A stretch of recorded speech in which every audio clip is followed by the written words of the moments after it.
Assalamualaikum warahmatullahi wabarakatuh.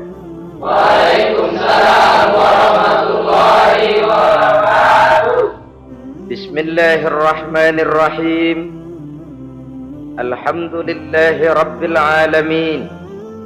Wassalatu wassalamu ala ashrafil anbiya'i wal mursalin, imamil muttaqin, sayyidil ghurril muhajjalin, Sayyidina wa maulana Muhammadin wa ala alihi wa ashabihil mujahidin at-tahirin, amma ba'du. Saudara-saudara kaum muslimin rahimakumullah, dalam kehidupan ini pada satu sisi memang kita harus melaksanakan berbagai kegiatan amal ibadah, tetapi pada sisi lain kita juga harus menjaga jangan sampai amal ibadah yang sudah kita kerjakan itu dihancurkan oleh sikap kita sendiri. Bahwa kita sudah sholat, alhamdulillah. Bahwa kita sudah zakat dan memberikan sedekah, syukur. Bahwa kita sudah melaksanakan ibadah haji, thayyib. Apakah dengan demikian amal kita sudah menjadi banyak? Nanti dulu. Jangan berbangga hati dan puas diri. Pada kesempatan yang berbahagia ini, saya ingin menyampaikan satu hadis yang diriwayatkan oleh Imam Ad-Dailami, di mana Rasulullah sallallahu alaihi wasallam pernah bersabda, "Sittatu asya'in tuhbitul a'mal." Ada 6 perkara yang bisa menghancurkan amal yang sudah kita kerjakan. Salat yang sudah kita kerjakan itu, zakat yang sudah kita bayarkan itu, haji yang sudah kita tunaikan itu, bisa dihancurkan oleh 6 perkara ini. Nanti di akhirat, pada saat setiap orang menunggu pahala dari ganjaran amal yang ia kerjakan di dunia ini, kita menanti dan menanti, ya Rabb, mana amal kebaikan saya? Mana pahala kebajikan yang saya lakukan? Hasilnya tidak ada. Amal yang kita kerjakan dihancurkan oleh sifat-sifat yang akan kita kemukakan pada pertemuan kali ini. Yang pertama yang bisa menghancurkan amal adalah al-istighalu bi'uyubil khalqi. Orang yang terlalu sibuk mencari-cari aib dan kekurangan pada diri orang lain. Habis waktunya hanya untuk mengorek-ngorek celah orang, sementara ia lupa pada aib dan celak dirinya sendiri. Sifat seperti ini menghancurkan amal yang sudah kita kerjakan. Sedangkan baginda Nabi mengajarkan, tuba liman syaghalahu aibuhu an uyubin nas. Beruntunglah orang yang kekurangan pada dirinya menyebabkan dia sibuk sampai ia tidak sempat mencari-cari aib dan kekurangan pada diri orang lain. Saudara-saudara kaum muslimin rahimakumullah, sibuk mencari aib orang tentu bukan dengan tujuan positif. Latar belakangnya kadang-kadang karena jealous, karena hasud, kecemburuan sosial. Sore, pagi, siang, malam kita korek-korek kesalahan orang dengan target hancur martabatnya, jatuh kehormatan dirinya, hilang nama baiknya, dilupakan dan terisolir dari tengah-tengah masyarakat. Perbuatan yang demikian sungguh terlalu amat sangat kejam. Salat kita, puasa kita, haji kita bisa dihancurkan jikalau kita terlalu sibuk mencari-cari aib orang lain. Muslim dengan muslim itu bersaudara. Kalau kita menganggap muslim yang lain adalah saudara kita, maka aibnya adalah aib kita, kekurangannya juga adalah kekurangan kita. Pada saat kita melihat pada dirinya terdapat kekurangan, tugas kitalah menutupi.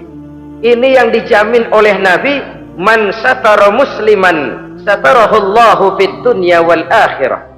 Siapa yang menutupi aib dan celah orang-orang beriman, Allah akan menutupi aib dan celaknya di hari akhirat nanti.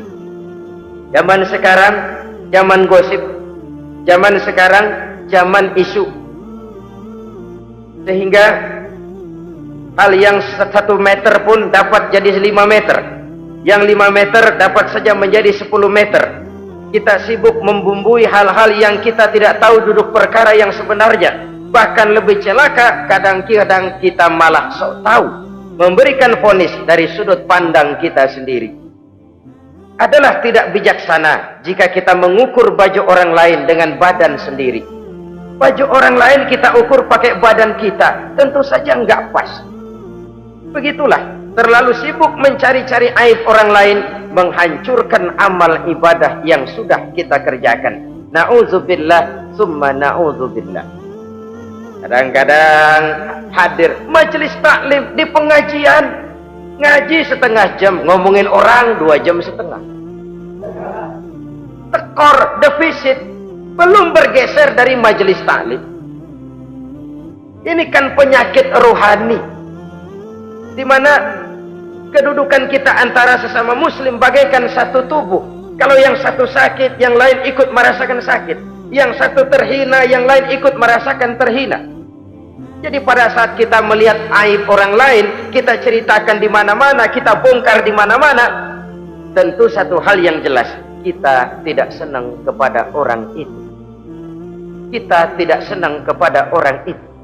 Dan kalau sudah tidak senang, maka fungsi persaudaraan bisa berubah menjadi permusuhan. Oleh sebab itu, kalau ada 2 orang berselisih, boleh kita bohong untuk mendamaikan 2 orang tadi. Misalnya si A sama si B berantem nih, jengkel, marah-marahan. Saudara datang ke rumah si A. A, saya dengar kamu lagi marahan sama B. Iya, itu si B kurang ajar, bangsat, bajingan, tengik.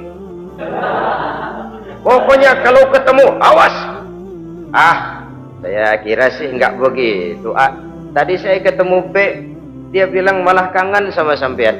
Dia pengen ketemu. Ingat masa lalu zaman sebantal berdua, sebatang rokok berdua. Dia kangen pengen ketemu. Padahal si B nggak ngomong apa-apa sama saya. Saya olah sedemikian rupa sampai si A tenang. A tenang, saya datang ke rumah B. B, katanya kamu lagi marahan sama si A. Iya tuh A, kunyuk monyet. Pokoknya kalau ketemu dia saya hantam habis. Ah, barusan saya ketemu si A, dia bilang pengen ketemu ente, pengen ngobrol kayak dulu, mengembalikan keharmonisan yang hilang, mengembalikan kehangatan persaudaraan yang lenyap. Si A tenang, si B adem. Kenapa? Karena bohong saya. Kesana saya ademin, kesini saya ademin. Jenis bohong seperti ini berpahala. Kenapa? Tujuannya mendamaikan orang yang sedang berselisih. Tapi kan orang bermental seperti ini jarang. Yang banyak kan tukang kompor sekarang. Kalau angetin sini, angetin, murub deh. Datang sama A, lu marahan sama B. Iya, gue kesel banget sama B. Emang? Wow. Diemang-emangin. Oh, udah, pokoknya gue mah kalau jadi elu takut sama si B, gue buka celana, gue pakai rok deh. Si A panas. A panas, datang ke rumah B. Komporin lagi, dua-duanya panas, koslet, terjadi perkelahian. Biang iblisnya tukang kompornya. Sampai untuk mendamaikan 2 orang yang berselisih, diizinkan berdusta. Kenapa? Prinsip Islam itu islah, mencari jalan damai, bukan mengeruhkan suasana. Inilah realitas di tengah-tengah masyarakat. Enakan ngomporin daripada nyiramin. Enakan manasin daripada mendamaikan 2 orang yang sedang berselisih. Apalagi kalau kita punya kepentingan, main nimbrung aja kayak toge. Kagak ngerti urusan, nyampur aja nyampur. Toge kan begitu, toge ada laksa nimbrung, ada gado-gado ngikut, ada kredok masuk. Kagak ngerti juntrungan masalah, main nyampur aja nyampur. Ini kan tidak objektif namanya. Nah, mental seperti ini, wah, sholatnya khusyuk, zakat bayar, sedekah iya, tapi kalau suka cari-cari aib orang, jembreng kesalahan orang di mana-mana, sholatnya, puasanya, hajinya bisa dihancurkan oleh mental yang seperti ini. Jangan bangga-bangga, sholat saya sudah banyak, puasa saya hebat, mantap, haji saya tiap tahun mondar-mandir ke Mekah. Tapi kalau mental seperti ini masih ada, waspadalah. Amal yang kita kerjakan bisa hancur oleh mental, sikap mental kita sendiri. Ini yang pertama. yang bisa menghancurkan amal, terlalu sibuk mencari-cari aib orang lain. Satu. Yang kedua, saudara-saudara, wa qaswatul qalbi, orang yang hatinya keras, tidak mempan diberikan nasihat, baik nasihat yang datang dari luar dirinya ataupun nasihat yang datang dari dalam dirinya. Hatinya keras, dikasih muka tembok, kulit badak, kuping kebo. Makhluk apa namanya itu? Wallahu a'lam. Rai gedek. Pantas ya kalau kita lihat sejarah, Islam itu turun di semenanjung Arabia sebagai test case. Masyarakat Arab 14 abad yang lalu dikenal keras, kasar, brutal, primitif dari berbagai aspek kehidupan. Standar kalau di tengah masyarakat yang begitu keras Islam berhasil, masyarakat lain lebih mudah masuk. Rasulullah diutus di Cianjur lalu dakwahnya sukses, saya nggak kagum. Paling-paling datang Nabi ke Cianjur disambut dengan ramah, mangga Rasul. Ayo nama kumaha Rasul wae, ayo nama kita. Pasti aman, damai, tidak ada cerita perang. Tapi Masya Allah, turun di tengah satu struktur sosial yang keras, kasar, primitif. Menghadapi orang yang hatinya keras seperti ini, apa prinsip kebijaksanaan yang dilaksanakan oleh Rasul dalam menerapkan syariat Islam? Pertama, at-tadrij fit tasyri'. Dalam melaksanakan syariat, prosesnya melalui tahapan. Contoh, jahiliyah dulu itu paling senang sama mabuk, geng, teler. Oh, jahiliyah itu kalau sudah mabuk nggak cuman minum, mandi pakai arak. Mandi pakai arak. Menghadapi masyarakat yang seperti ini, apa strategi syariat Islam? Mula-mula ayat yang turun, yas'alunaka 'anil khamri wal maisir qul fihima ismun kabirun wa manafi'un linnas. Mereka bertanya kepadamu, hai Muhammad, tentang arak. Katakan, arak itu ada manfaatnya tapi juga ada bahayanya. Bahayanya lebih besar daripada manfaat. Tidak diharamkan dulu, tidak, cuman dikasih sen. Teler emang enak, melayang ke langit. Cuman ada bahayanya. Bahayanya lebih besar daripada manfaatnya. Dikasih gambaran, dikasih sen. Tidak diharamkan mutlak dulu, tidak. Bertahap dikit dulu. Nih. Urusannya begini nih. Ada manfaatnya, tapi ada bahayanya. Bahayanya lebih besar daripada manfaatnya. Jak rasio berpikir. Setelah tahu bahayanya lebih besar, kan dikit-dikit mulain jauh. Mulain ngurangin, jaga jarak. Setelah ada jarak, turun peringatan kedua. La taqrabus salata wa antum sukara. Jangan dekati sholat kalau kamu lagi mabuk. Sholat sehari semalam 5 kali. Berarti 5 kali mereka harus jaga diri. Jangan sampai mabuk. Makin jauh. Setelah jauh sekali, kira-kira tidak goyah, turun vonis. Innamal khamr wal maisir wal ansab wal azlamu rijsun min amali syaitan fajtanibu la'allakum tuflihun. Arak itu najis, kotor, perbuatan setan. Jauhi, pasti kamu akan beruntung. Baru timbul hukum haramnya. Orang udah nggak kaget. Kenapa? Pagi-pagi udah dikasih sen. Bahayanya lebih besar. Kalau sholat jangan, kalau mabuk jangan mendekati sholat. Makin jauh. Ini tahapan. Sama juga kita kan. Begitu jebrol lahirnya cuman susu. Gedean dikit pisang ambon. Kan gitu. Gedean dikit pisang ulek. Gedean dikit nasi. Udah gede bener jengkol jijelin. Proses. Coba bayi begitu lahir kasih pisang batu, tenggeng. Gak kuat. menerima, belum waktunya. Ini proses yang dilaksanakan oleh strategi syariat Islam untuk mengobati penyakit qaswatul qalbi ini, keras hati. Syariatnya bertahap, tidak drastis. Tidak kalau sudah begitu ya mesti begitu, tidak. Konsep kedua, taklilut takalif, menyedikitkan beban. Coba kita lihat seluruh konsep agama, kalau kemampuan melaksanakan perintah berkurang, stressing perintahnya ikut turun. Angkat tuh beras 100 kilo, nggak kuat pak, 30 kilo dulu deh, ntar balik lagi, lama-lama juga habis. Ini konsep untuk mengobati qaswatul qalbi, bertahap. Semua perintah agama itu begitu. La yukallifullahu nafsan illa wus'aha. Allah tidak memberikan beban kecuali sesuai dengan kemampuan yang dimiliki oleh seseorang. Kalau kemampuan melaksanakan perintah berkurang, stres perintahnya juga ikut menurun. Sholat wajib diri kalau mampu. Gak bisa pak sholat berdiri, sholat dengan berbaring.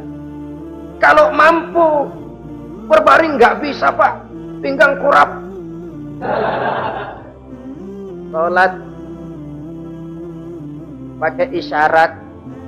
Kalau mampu pakai isyarat tidak bisa. Dalam hati, setiap kemampuan melaksanakan perintah berkurang, stres perintahnya juga menurun.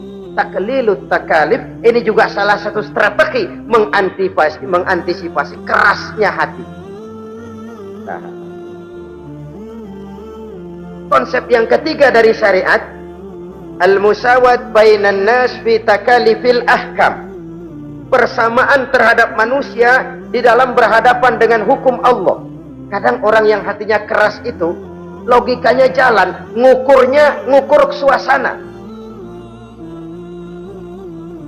Gimana sih lu menggerib kagak mau ke masjid? No, yang Pak Haji masih di perapatan. Yang Pak Haji disebut. Itu kan cenderung orang begitu. Kalau dia nyolong ayam, dia tunjuk orang yang nyolong kambing. Ini apologi namanya. Kenapa lu nyolong ayam? No, yang maling kambing urusin, gedean. Apologi. Lah kapan mau beres kalau begitu? Tidak introspeksi, tidak self correction, itu apologi. Untuk menutupi kelemahan diri, menunjuk kesalahan orang lain yang lebih besar. Itu kan nggak jantan namanya, apologi. Tidak ada sifat untuk memperbaiki diri sendiri. Karena kecenderungan ini ada, Islam menutupi itu. Dengan apa? Semua manusia sama dalam berhadapan dengan hukum Allah. Gak ada iri hati dalam hukum Islam ini. Sholat wajib bagi siapa? Yang sudah balik dan mampu. Terhadap semua strata. Jenderal wajib, kopral wajib, apalagi hansip. Tidak ada fasilitas. Wah kamu jenderal nggak apa-apa dah, sembahyang setahun 2 kali, Idul Fitri aja, Idul Adha. Enggak tuh. Semua manusia sama dalam berhadapan dengan hukum Allah. Itu yang Nabi ingatkan. Orang-orang sebelum kamu dahulu hancur, umat-umat sebelum ini rusak binasa. Kenapa? Karena mereka, kalau orang kecil berbuat salah, hukum cepat-cepat ditegakkan. Tapi kalau yang besar berbuat salah, mereka diam pura-pura tidak tahu. Jadi apa ini? Yang namanya mafia peradilan bukan cuma zaman ayeuna. Sejak zaman sebelum Islam, Nabi sudah mengingatkan, mereka dahulu hancur. Kenapa? Kalau orang kecil berbuat salah, hukum buru-buru ditegakkan. Rame-rame dikeroyokin. Giliran yang gede berbuat salah, diam pura-pura enggak tahu. Hukum pakai pandang bulu. Saudara-saudara kaum muslimin rahimakumullah. Oleh karena itu orang yang keras hati itu bisa merusak amalnya sendiri. Enggak mempan nasihat, rai gedek, muka-muka cuek. Baik nasihat yang dari luar maupun nasihat yang dari dalam enggak mempan. Kan dalam hidup ini ada nasihat dari luar, dari orang lain, bisa dari fenomena kehidupan. Ini juga nasihat. Oh, dia itu kaya tapi pelit. Hatinya begitu ya. Katanya menteleng. Itu kan nasihat. Itu kan nasihat. Oh, dia waktu berkuasa tapi zalim, matinya begitu.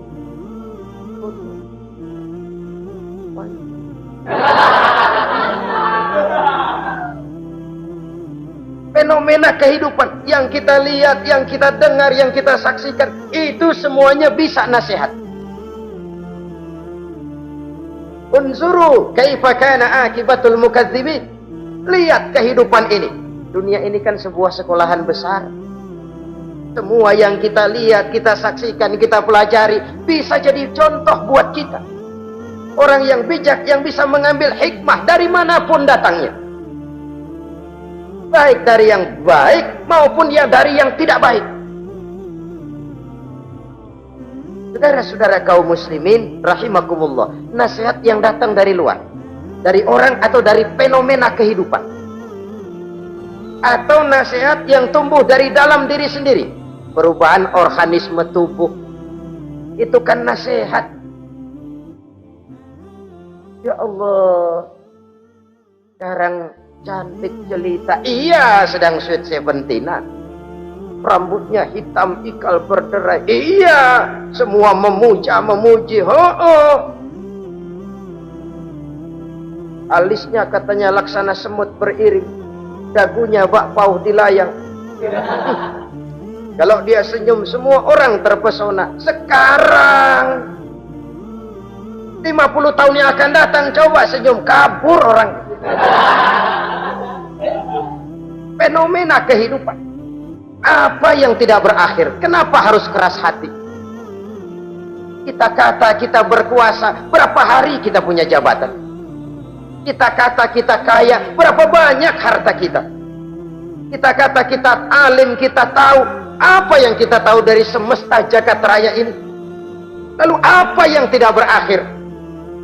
Korun yang katanya kaya, mati itu. Fir'aun yang katanya gagah, mati. Napoleon Bonaparte, the Lion of Europe, singa daratan Eropa, mati. Saking matinya, mati.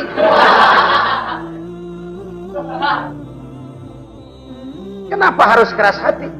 Kenapa tidak melihat perubahan fenomena alam sekitar ini? Apa yang tidak berakhir? Apa yang tidak selesai? Lalu apa yang mau kita sombongkan? Kenapa kita harus keras hati? Tiga pantas dalam hadis kursi Allah menyatakan al-kibriya'u libasi. Sombong itu pakaianku. Manusia nggak pantas pakai pakaianku, kegedean.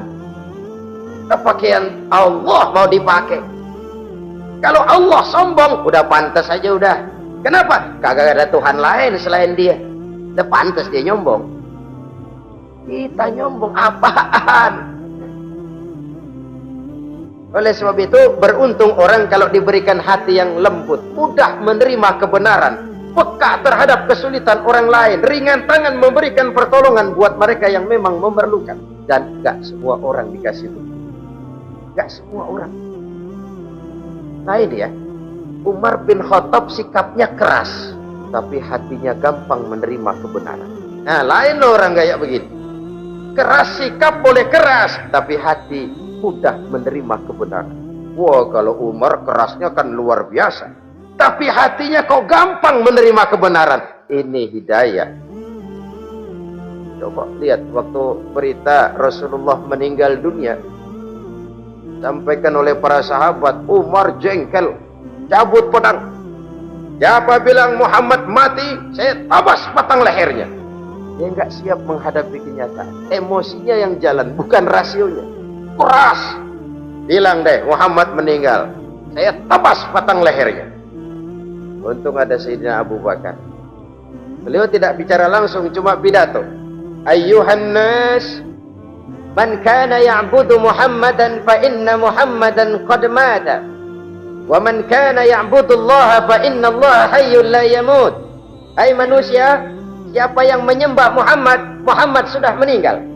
Tapi siapa yang menyembah Allah, Allah maha hidup dan tidak akan pernah mati buat selama-lamanya. Sayyidina Umar tersentak. Subhanallah, saya salah. Bagaimanapun Muhammad hanya seorang manusia. saya cinta dia, saya suka dia, nyawa saya pertaruhkan untuk dia. Tapi dia manusia dan saya tidak menyembah Muhammad. Ia sadar akan kekeliruannya, berlinang air matanya. Keras sikapnya, tapi lembut hatinya. Nah, yang kayak begini bagus. Ini udah sikap keras, hati keras, yaitu tadi. Buka tembok, kulit buadak, kuping kebo. Diapain aja udah nggak mempan aja udah. Susah yang kayak begini. Saudara-saudara, ma'asyiral muslimin rahimakumullah. Jadi yang kedua yang bisa menghancurkan amal kita, orang yang hatinya keras. Wah. Yang ketiga sekarang, yang bisa menghancurkan amal kita itu wa hubbud dunya. Orang yang terlalu cinta kepada dunia. Nih, pakai kalimat terlalu ya. Kalau sekadar cinta kepada dunia, why not? Kita cinta anak dan istri, wajar. Kita cinta harta benda, tentu. Kita cinta sanak famili dan seluruh handai tolan, memang. Kita juga cinta kepada bangsa dan tanah air, itu bagian dari iman, persilahkan. Yang tidak boleh itu kalau sudah pakai kalimat terlalu. Terlalu. Sebab kalau sudah terlalu, itu sudah di luar kontrol. Orang lalu menghalalkan segala cara. Terlalu cinta kepada jabatan, akhirnya bergeser. Sholat menghadap Allah. Dengar mau pindah jabatan ke tempat kering, gerasak gerusuk nyari dukun. Ini kan namanya iya kanak budu wa dukun nasta'in. Nggak bisa wong itu satu paket. Kalau iya kana budu wa iya kana nasta'in. Kalau hanya kepadamu ya Allah kami menyembah, hanya kepadamu kami minta tolong. Ini paket, jangan dipisah-pisah. Menyembahnya kepada Allah, minta tolongnya kepada yang lain. Sinkret, bercampur. Iya, kalau es campur enak. Tapi kalau agama dicampur dengan yang lain, nggak enak rasanya. Sama juga begini, ada gelas ya. Kalau sepenuhnya diisi bensin, itu ketahuan, bisa diminum motor. Kalau sepenuhnya diisi air putih, jelas bisa diminum orang. Tapi begitu separuh diisi bensin, separuh diisi air putih, kacau dah. Motor minum, mogok. Orang minum, mabok. Dijual juga nggak laku. Kenapa? Sinkret. Maka Allah pesan, wala talbisul haqqa bil batil. Jangan kau campur aduk yang hak dengan yang batil. Saudara-saudara kaum muslimin rahimakumullah. Begitulah terlalu cinta kepada dunia sering menyebabkan orang out of control. Bergeser dari garis yang telah ditentukan oleh Allah. Apalagi di zaman sekarang ini. Persaingan hidup makin tajam. Tensi ekonomi semakin tinggi. Gaya hidup semakin konsumtif. Sementara lapangan kerja semakin sulit. Orang kadang kehilangan harga diri untuk mencapai sesuatu yang bernama dunia, lalu menghalalkan segala cara. Sebab itu jangan korbankan keabadian akhirat dengan kesenangan dunia yang cuma sebentar ini. Jangan sia-siakan keabadian akhirat dengan kesenangan dunia yang kadang fata morgana ini. Cintailah dunia, tapi sekadarnya saja, sebagai ladang untuk menanam bagi kepentingan di akhirat nanti. Terlalu cinta kepada dunia bisa menghancurkan amal yang sudah kita kerjakan. Ini yang ketiga. Yang keempat, wa qillatul haya. Orang yang sedikit rasa malunya.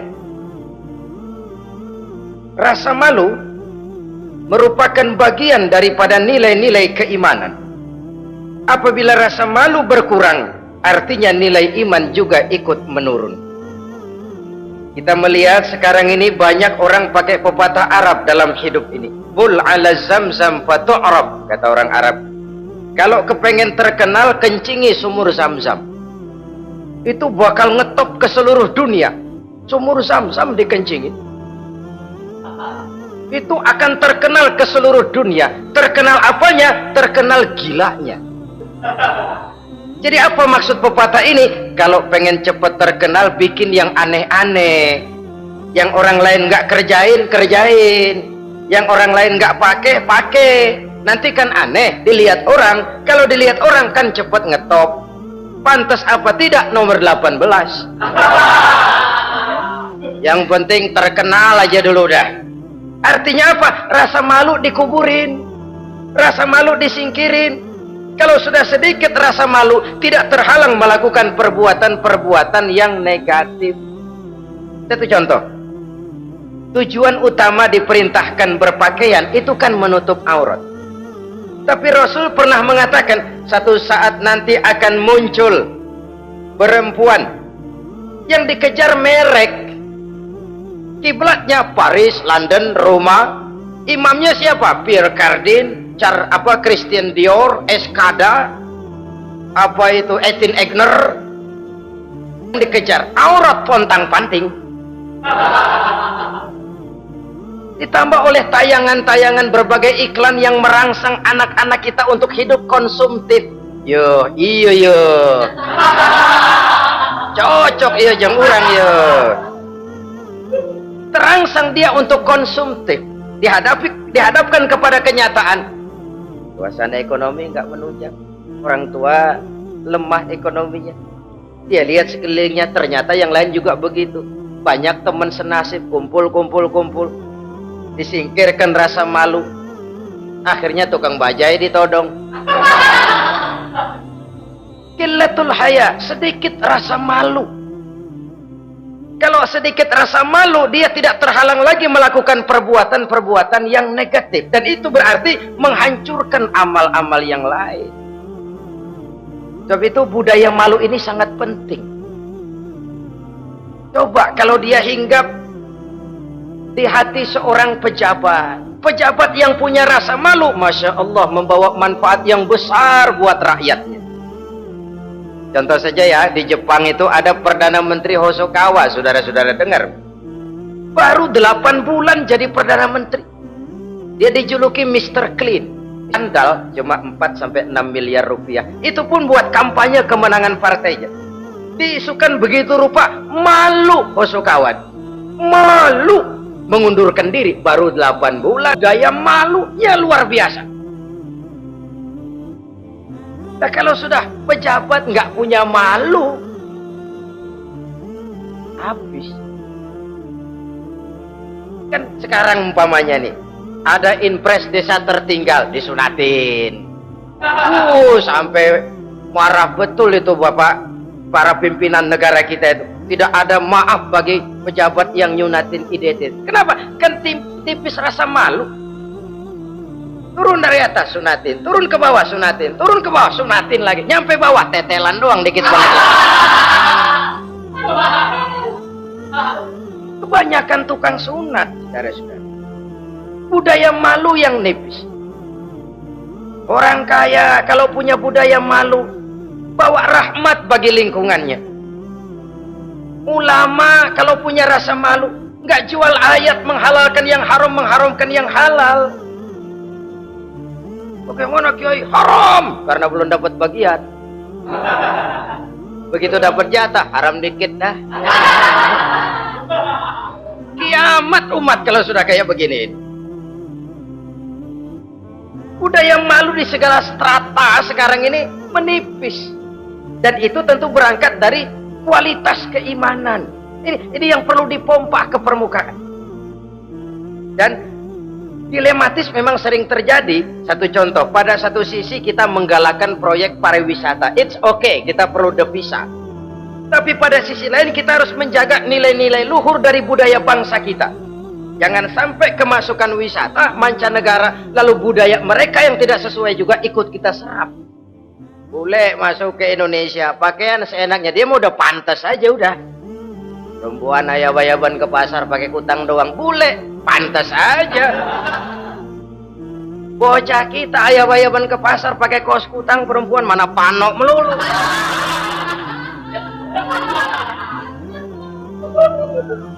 Menipisnya budaya malu.